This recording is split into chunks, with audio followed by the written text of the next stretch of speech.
આ ચૈત્ર પૂર્ણિમા સામાન્ય નથી કારણ કે આ રાત્રે ચંદ્રની પૂર્ણ શક્તિ કુંભ રાશિના જીવનને અંદરથી હલાવી શકે છે અને જો તમે આ સંકેતને સમજી શકશો તો પૈસા, સુખ અને શાંતિ ત્રણેય તમારા જીવનમાં એક સાથે પ્રવેશ કરી શકે છે. નમસ્કાર મિત્રો, તમે જોતા છો ગુજરાતી એસ્ટ્રોલોજી ચેનલ અને આજે આપણે વાત કરીશું કે ચૈત્ર પૂર્ણિમાનો કુંભ રાશિ પર શું અસર થાય છે અને કયા ઉપાય કરવાથી જીવનમાં ધનલાભ અને માનસિક શાંતિ મળી શકે છે.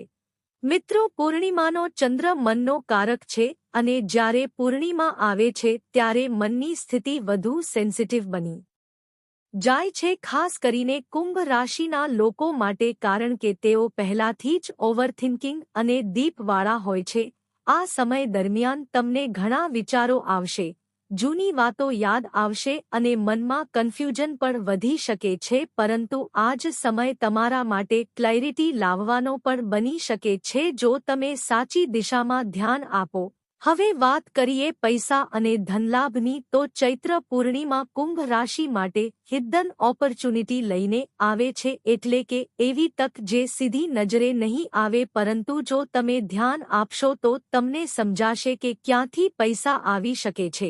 ઘણા કુંભ રાશિના લોકો માટે આ સમય ન્યૂ આઈડિયા, સાઇડ ઇન્કમ અથવા ઓનલાઇન વર્ક શરૂ કરવાનો સંકેત આપે છે. પરંતુ સૌથી મોટી સમસ્યા એ છે કે તમે ના કારણે એક્શન નથી લેતા અને ઓપોર્ચ્યુનિટી ચૂકી જાઓ છો.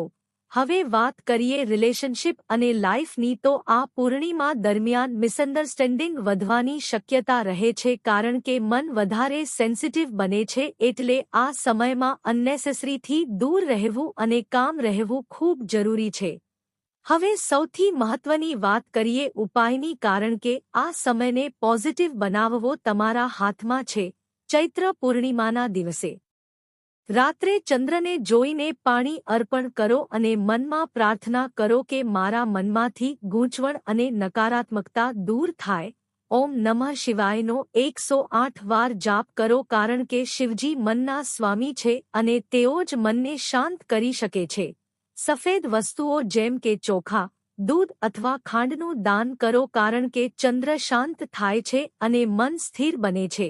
સવારમાં વહેલી સવારે ઉઠીને થોડો સમયમાં બેસો કારણ કે આ સમય તમારા માટે ક્લેરિટી લાવશે.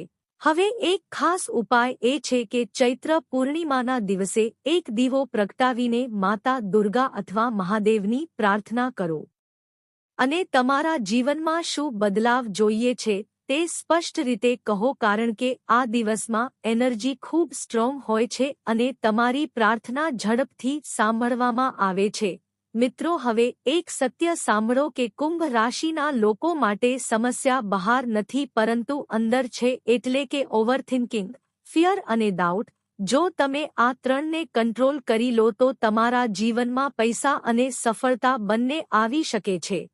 ચૈત્ર પૂર્ણિમાનો સાચો સંદેશ એ છે કે તમારા મનને કંટ્રોલ કરો અને એક્શન લો કારણ કે મન શાંત હશે તો ડિસિઝન સાચા લેવાશે અને ડિસિઝન સાચા હશે તો પૈસા અને સફળતા બંને આવશે. મિત્રો, જો તમને આ વિડિયો ગમ્યો હોય તો લાઇક કરો, કોમેન્ટમાં લખો ફૂલ મૂન બ્લેસિંગ અને સબસ્ક્રાઇબ કરો ગુજરાતી એસ્ટ્રોલોજી ચેનલ કારણ કે આવી દીપ અને પાવરફુલ માહિતી અહીં જ મળે છે. અને યાદ રાખજો કે પૂર્ણિમા એ માત્ર ચંદ્રનો દિવસ નથી પરંતુ તમારા જીવનમાં પ્રકાશ લાવવાનો દિવસ છે.